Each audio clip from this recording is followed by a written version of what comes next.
तर इथे उपस्थित एवढ्या महिला सगळ्या आहेत, काही नोकरी करणाऱ्या आहेत, काही नगरसेविका आहेत, सगळ्या सोशल महिला आहेत। या ज्या महिला, हिंदू महिला ज्या साथ देत आहे मनुस्मृती जिवंत ठेवण्यासाठी, पहिले त्या महिलांचे आम्हाला डोळे उघडायचे आहे।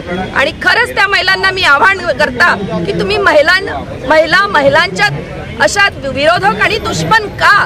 तुम्हाला तुमच्या पुढची पिढी तुम्हाला प्रश्न विचारेल, तुमच्या मुली, तुम्ही जर त्याची साथ देत आहे की तुम्ही या चुकीच्या मोहीममध्ये का साथ देता? मनुस्मृतीसोबत ज्या महिला आहे ना, आम्हाला लाज वाटते त्या महिलांची की त्या महिला आहे त्याची लाज वाटते, कारण त्या ज्या साथ देत आहे ना, तो अधिकार सुद्धा संविधानाने दिलेला आहे। आणि त्या मनुस्मृतीला त्या हिंदू महिला साथ देत आहे। अशा महिलांचा खरंच मी निषेध करते आणि खेद व्यक्त करते। महिला जातीत त्या जन्माला आल्या। नैना झाडे माजी नगरसेविका आणि आज सगळ्यांना माहिती आहे, नारीला प्राचीन काळामध्ये, या काळामध्ये संविधान दिलं नव्हतं, तोपर्यंत महिलांना विधवा झाल्यानंतर जगण्याचा सुद्धा अधिकार नव्हता। तिला सती जावं लागत होतं किंवा तिला विद्रूप पण केल्या जात होतं, बाल विवाह होत होते। महिलेला शिक्षणाचा सुद्धा अधिकार नव्हता। महिलेला कुठल्याच गोष्टीत म्हणजे चार चौघांमध्ये येऊन बसण्याचा सुद्धा अधिकार महिलेला नव्हता। आणि बाबासाहेबांनी संविधानामधून हा अधिकार महिलांना दिला। मी तर म्हणते की या सगळ्या महिलांना, प्रत्येक समाजातल्या, ती ब्राह्मण जरी असेल तरी तिने बाबासाहेबांचं रोज पूजन करायला पाहिजे, रोज आठवण करायला पाहिजे बाबासाहेबांची। कारण आज जो काही अधिकार दिला महिला, ज्या आम्ही दिसतो इथे उभ्या, मी नगरसेविका झाली, सरपंच होतात, महिला सदस्य होतात, ह्या केवळ फक्त बाबासाहेबांनी जो संविधानामध्ये अधिकार दिला। परंतु एवढं संविधान लिहिल्यानंतर आज महिला, जग आपलं 21व्या शतकाच्या या युगामध्ये चाललेला आहे, तरी पण जो मनुवाद संपायला पाहिजे त्याकरता बाबासाहेबांनी जो संघर्ष केला आणि संविधान लिहिलं, तरी पण मनुवाद संपत नाही आहे।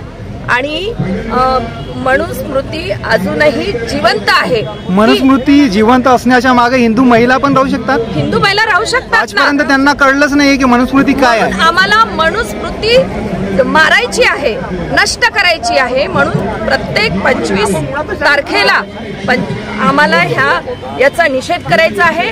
केवळ नागपूरमध्येच नाही तर अख्ख्या महाराष्ट्रामध्ये डॉक्टर आंबेडकर सोशल फोरमच्या माध्यमातून आम्ही त्याचा निषेध करणार आहोत।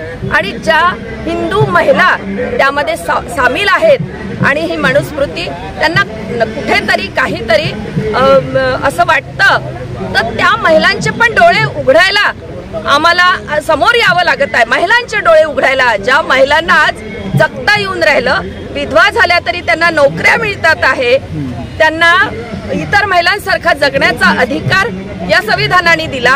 आणि ज्या मनुवादासाठी ज्या महिला, हिंदू महिला त्यांच्या सोबत आहे, त्या महिलांचे सुद्धा डोळे आम्हाला उघडायचे आहे। म्हणून आम्ही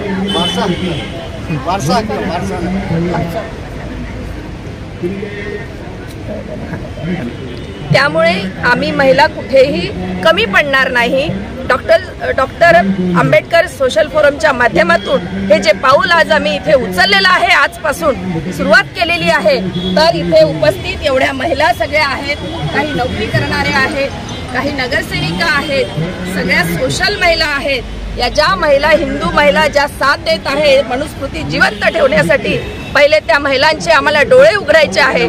आणि खरंच त्या महिलांना मी आव्हान करता की तुम्ही महिलांच्या अशा विरोधक आणि दुश्मन का?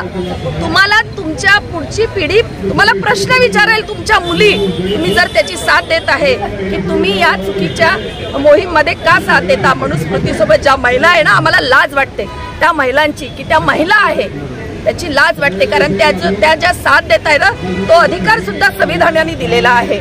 आणि त्या मनुस्मृतीला त्या हिंदू महिला साथ देत आहे। अशा महिलांचा खरंच मी निषेध करते आणि खेद व्यक्त करते। महिला जातीत त्या जन्माला आल्या आणि ज्या महिला भगिनी आज आमच्या सोबत उभ्या आहेत त्या महिलांचा आम्हाला अभिमान आहे आणि भरपूर महिला आमच्या सोबत येणार आहेत। पुढे हे मोहीम आमची फार मोठी होणार आहे। जय हिंद, जय भारत, जय संविधान, जय भीम, जय भीम।